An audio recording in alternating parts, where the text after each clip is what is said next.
If you enjoy playing Airsoft but you want to save some money, check out eBay. eBay is a great place to find some decent deals on Airsoft equipment and Airsoft guns or parts, that type of thing. But be sure you do your research.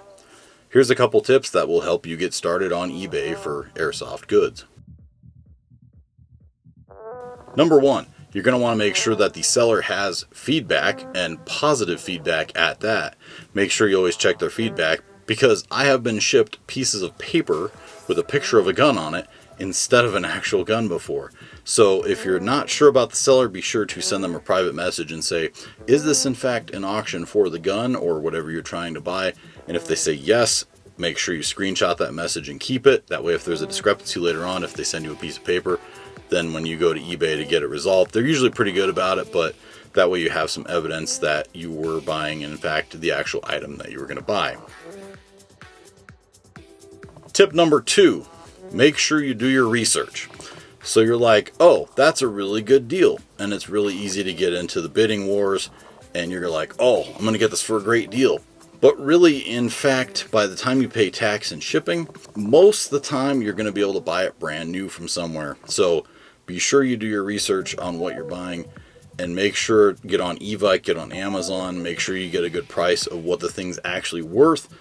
Then kind of do your own math about how much the value has depreciated on it, because it's used or it may not be used. But if you can get a brand new one for the same price, always go with the brand new one, because you'll have a warranty and you have a company standing behind it, not just somebody on eBay. Number 3 tip for eBay buying of Airsoft goods, make sure you don't get caught up in that bid, because it's really easy to do. You're like, oh, I'm going to win this auction, I'm going to win it.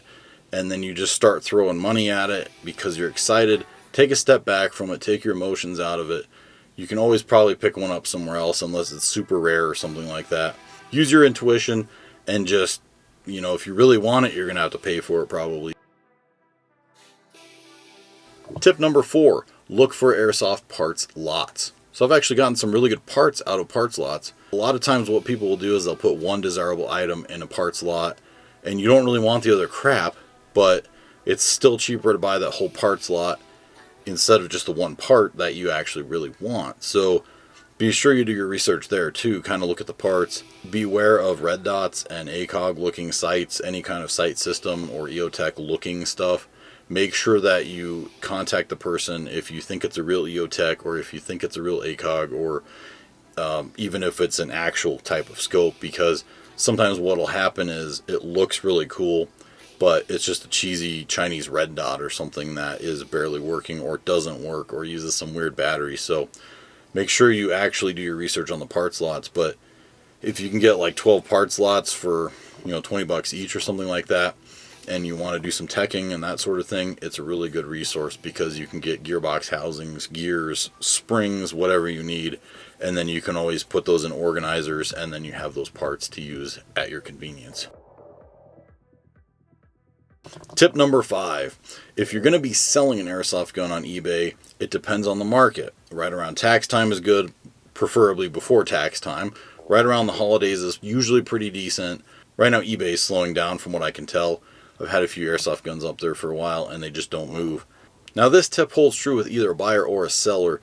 If you add an item to your watch list, that actually tells the seller that you're interested in that. And essentially what will happen is that seller could send you an offer through you watching that. So they might be like, oh, hey, somebody's interested. I'm going to send out an offer for $50 off or $10 off. Sometimes it's like $2 off. Really? $2 off? So that can be a really good tool if you're really interested in something. Add it to your watch list, sit on it for a day or two, and oftentimes that seller will send you an offer. Now, if you're a seller, use that tool. Now, one thing I've found, do not send out an offer if only one person has watched your item. Wait until you have about 10 people watching it or so, depending on how popular this is. And generally speaking, if you send out an offer to 10 people, one of them might accept it. So essentially just use your head, stay informed, know what you're buying, and then just be smart about it. Just remember that that price on eBay does not include taxes or shipping. That's added in addition to that, unless it's free shipping, but either way, you're going to pay taxes. So if it's the same price on eBay as it is on eBay, your taxes are going to be the same because it's billed to your address that you're purchasing it from. When you sell on eBay, they take a fee of that. They take a cut of it, essentially. So if you're selling something, say you're selling your airsoft gun for like $400 or whatever, they're going to take 13.25% or something like that. They're going to take that off the top, and eBay is going to keep that. So selling on eBay is tricky because if you didn't get it for a good deal, you're going to lose money on it. And that's just the name of the game. One other thing you can do if you're selling, you can also run ads. Now, I usually do a fixed ad rate. That means that the percentage that they are going to take off the top if the item sells via a promoted listing, that means it's going to be a fixed rate. Now, you can do an adaptive rate, and I don't want to do that because maybe tomorrow it's a 30% ad rate, but they're pushing it.